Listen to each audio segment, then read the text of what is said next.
You ready, guys? Let's go. That sounds so good. It's pizza night. Hey guys, welcome back to the channel. We're working on hydroboost today. Since there's no vacuum in a diesel, we decided the best thing to do is switch this thing over to hydroboost. Hydroboost doesn't have the same bolt pattern as the Jeep, so I bought a blank plate. We're gonna drill to match that bolt pattern.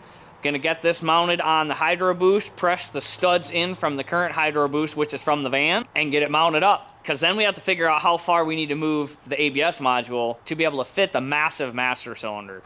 Yeah, that looks pretty good. That looks pretty good. Look at that. Look at that. Isn't that cool? Very cool, very cool.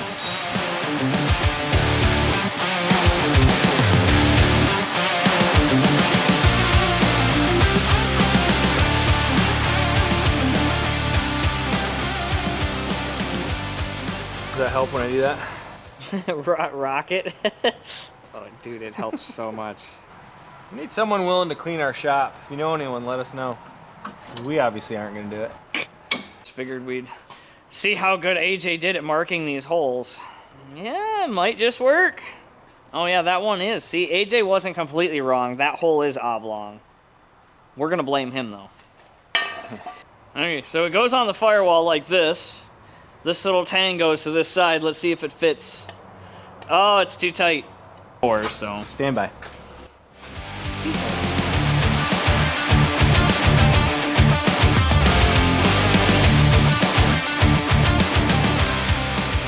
That goes like that. Oh, there we go. That's factory. So you're saying we did something? We did something semi-correct, since we have a wonderful workbench here.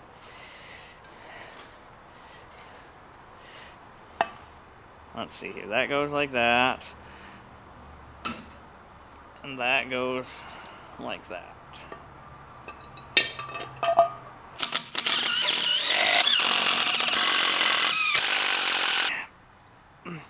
Oh, this is going to be fun. Okay.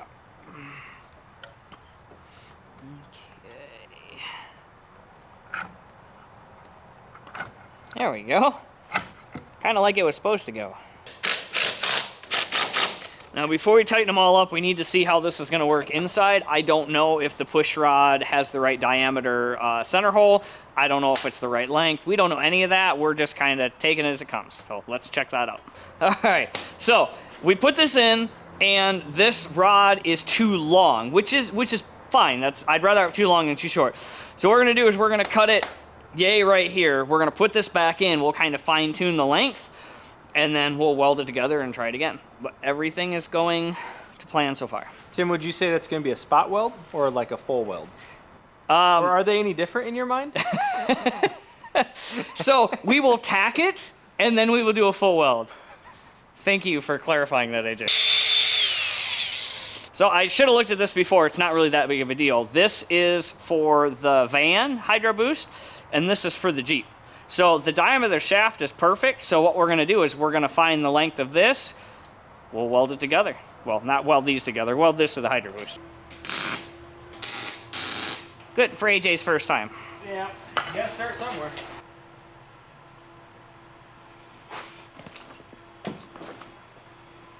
That fit perfect. We're going to do a full weld on that, grind it clean, and let her go. Then the next challenge is the brake master cylinder.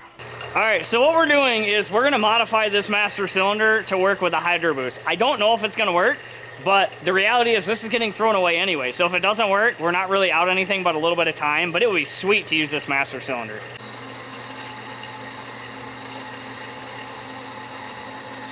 It's pizza night.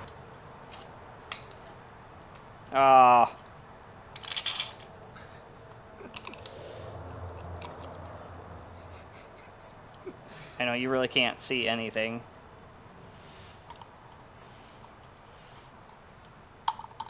There we go.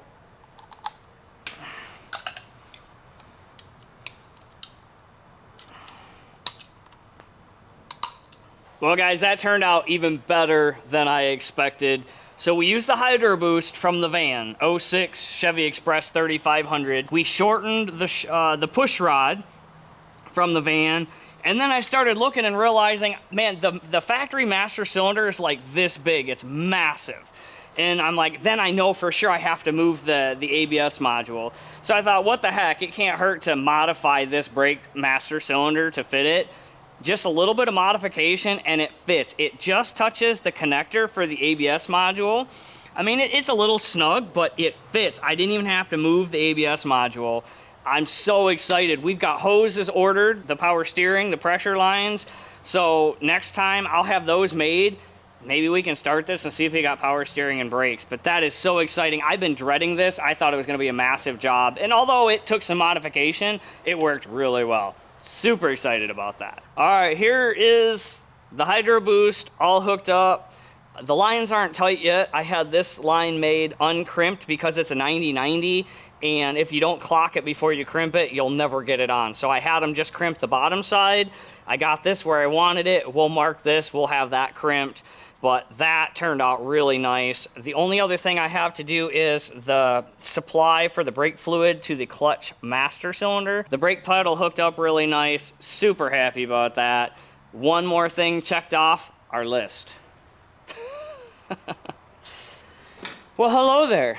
Today at Mr. Rogers' Neighborhood. Oh, wrong show. Mr. Timmy's Neighborhood. Mr. Timmy's Neighborhood.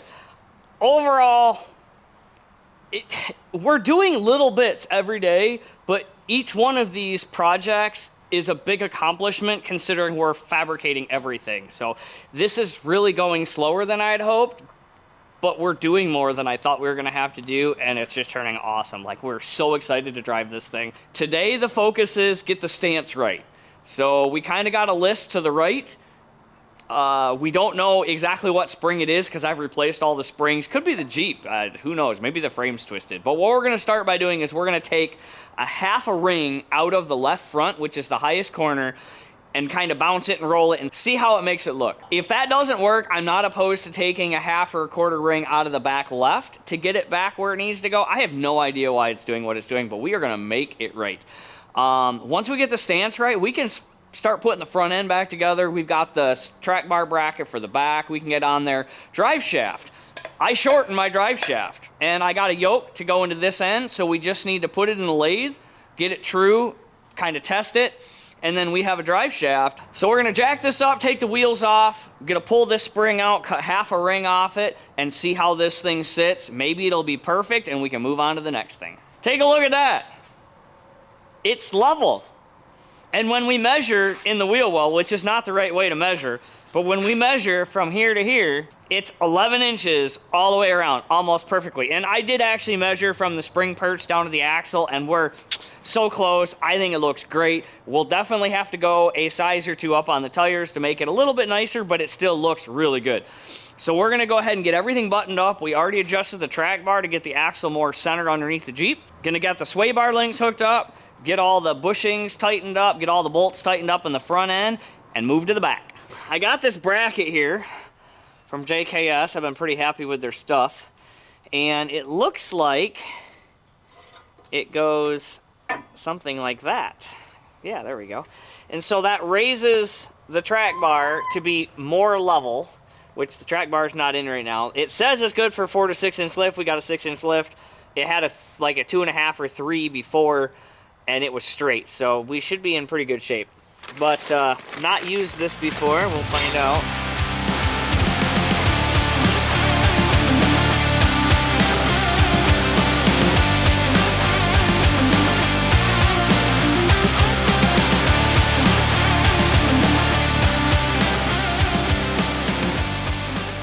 There you have it, guys. We got this bracket on. We fought the track bar a little bit getting in. They had this just a little tight, so we had to bend that out. But we got it in there. We got both ends tightened down. I've got to get a measurement. These sway bar links are junk and way too short. The sway bar should be more like right here. Your spring looks really good over here. Yeah, those springs look good, don't they? A nice little arch going on there. We'll have to do something with that at some point, but we'll figure it out.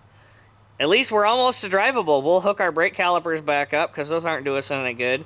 And I've also got to get hoses to accommodate the lift because all they did is they just put a spacer for the 3-inch lift it had. I want to get rid of that, put it back where it was, and get the right hoses.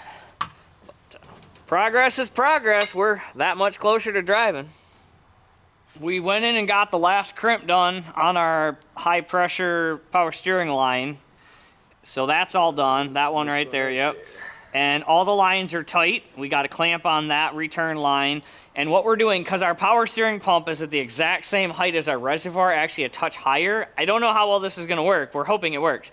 I have taken this return line off and I'm priming it through this here to at least get this as full as we can, and hopefully filling the reservoir when we do start it, it will pull. I don't honestly know if it's gonna work. We hope it works. We're soon to find out.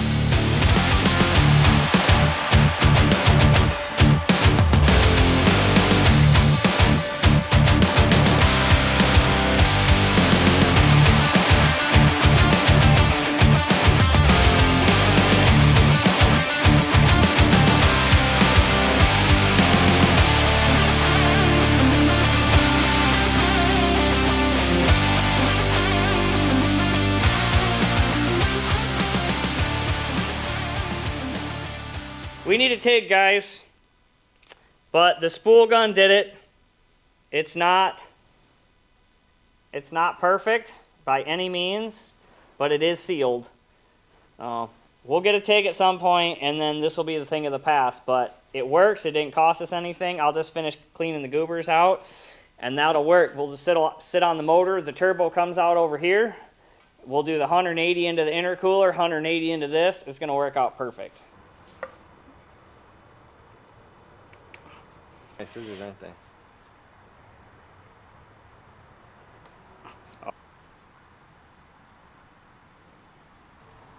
Well, there's our lower radiator hose.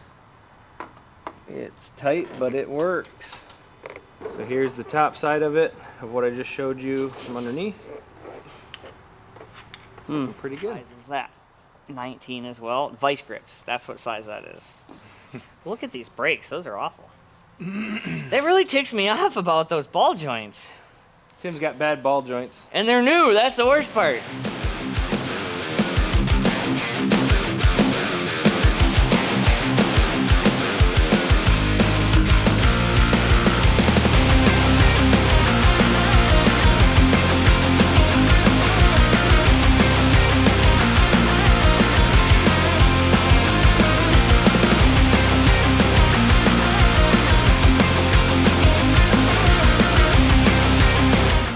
Pizza night.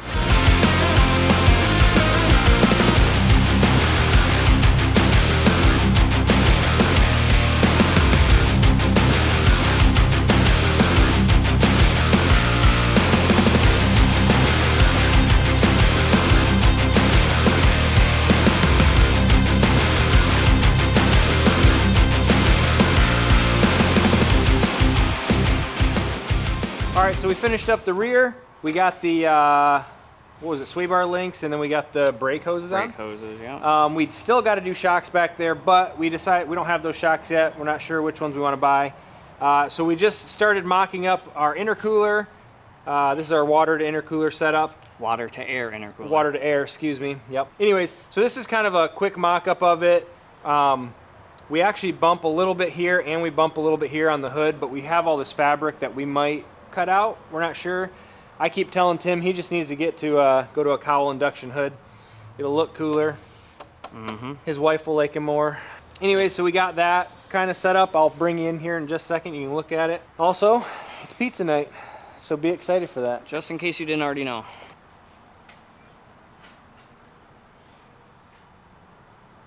This is our cross member that holds the transmission, and then this is the piece that we just painted or cut, welded, and painted up for to hold the transmission.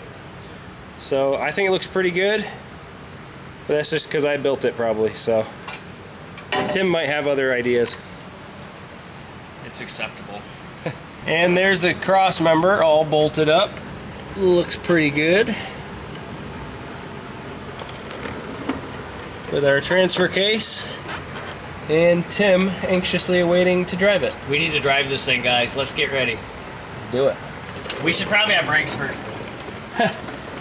You don't have to have brakes to drive it. Brakes are overrated. We think we have most things ready to try and start the engine. AJ was supposed to put coolant in it, but didn't do that yet.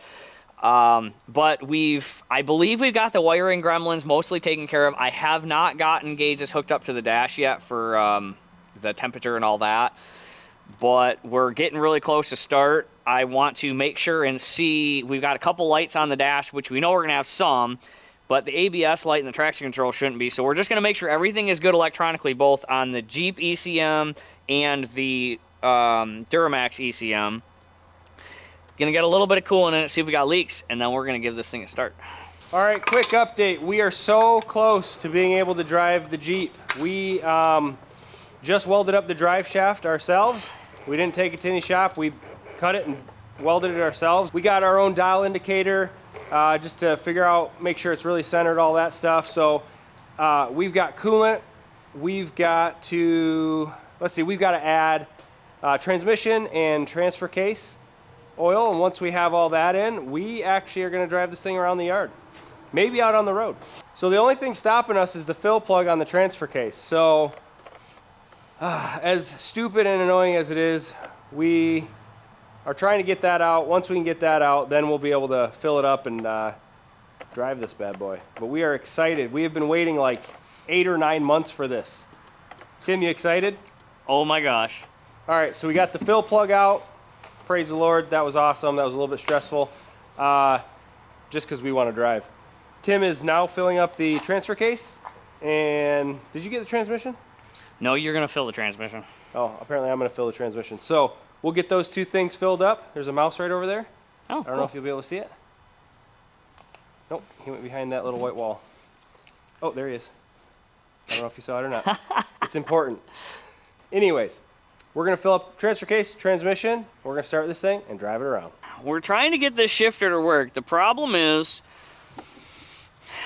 the shifter for this transmission's about 6 inches back from where the other one is, which isn't a problem. It's just something to work with. Also, we did not cut this back. It was that way when we got it. Yeah, so we might cut these out, maybe cut back just a little bit more and have a little bit of room. Not yet.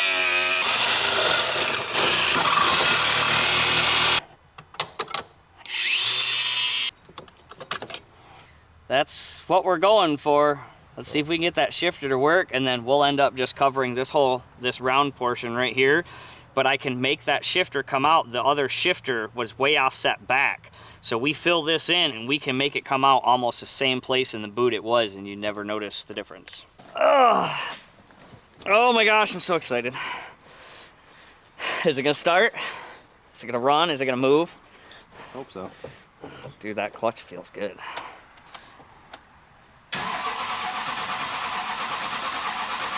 It's losing prime. All right, let me hit the fuel. The fuel pump's not coming on by itself for some reason. We got to figure that out. There we go. We got fuel pump.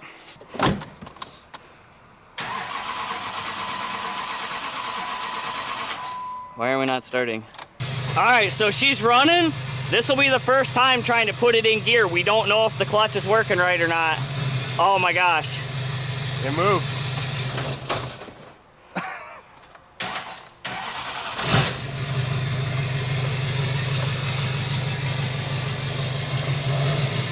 You can go to reverse. Oh yeah. That's exciting. Let's go for a drive, guys. Let's go.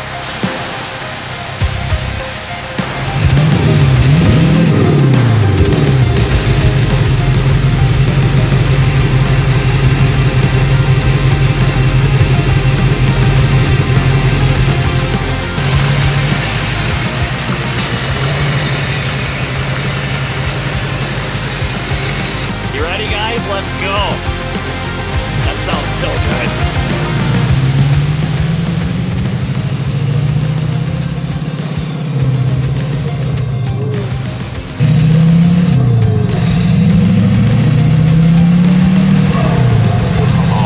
My steering wheel's good and straight. Yeah.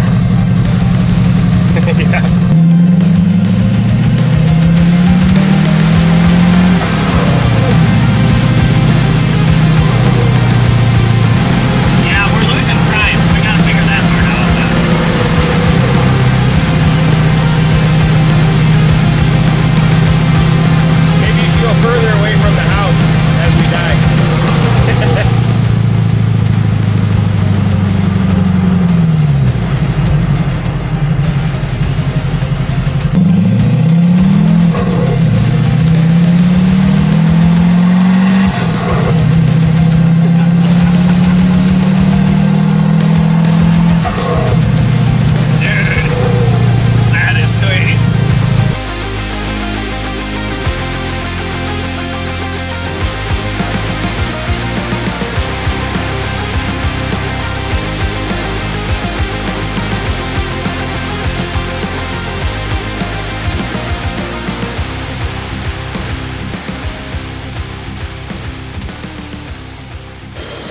power steering's full and working good. Thermostat still isn't opened yet. See a nice little wobble in our... Almost. Yeah. Oh my gosh. That is so exciting. So we obviously have some wiring mess to clean up. Oh, we're not running anything for an intercooler yet either, so that's hindering a little bit. Big time, yeah. But let me see if I can get her started again.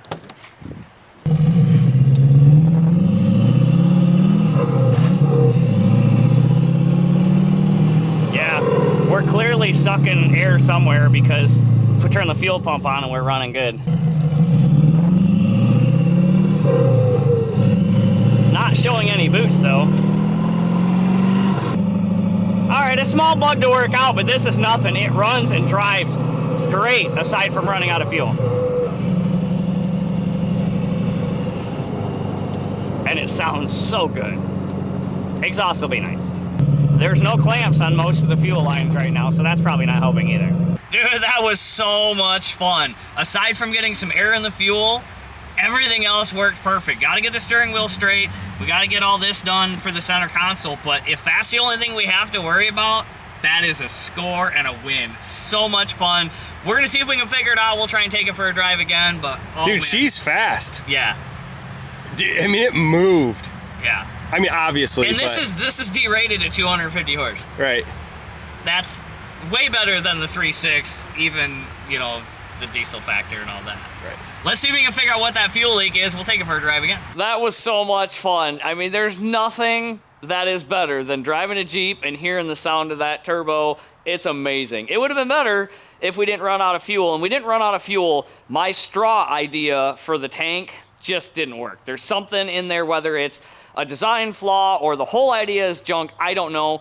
We're just gonna switch over to a sump on the bottom of the tank and just be done with it, make it good and bulletproof.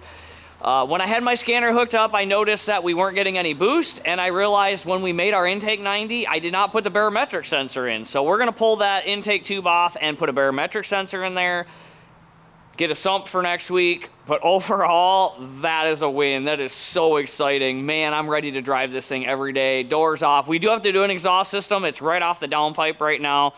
But holy cow, that was just fantastic. We will definitely have more footage of this driving once we fixed our fuel issue and we got a couple of the other little bugs worked out, but we are on the finish line. This is amazing. If you haven't seen the previous videos of the build up to now, we've been working on this since I think October. You gotta go check those out so all this makes sense. And when we're done with this, we got a couple things to do on AJ's Cummins swap. We're gonna start working on my Avalanche. I have another Avalanche that you won't wanna miss. You guys gotta stay tuned to check that out. Thank you so much for watching. Like, subscribe, and we'll catch you next time. Are you ready yet? That works. It's still pointed at the floor. What? What are you doing? Duh. Wow, there we go. That was good. We got big stuff coming tonight. It's pizza night. Yeah. Safety.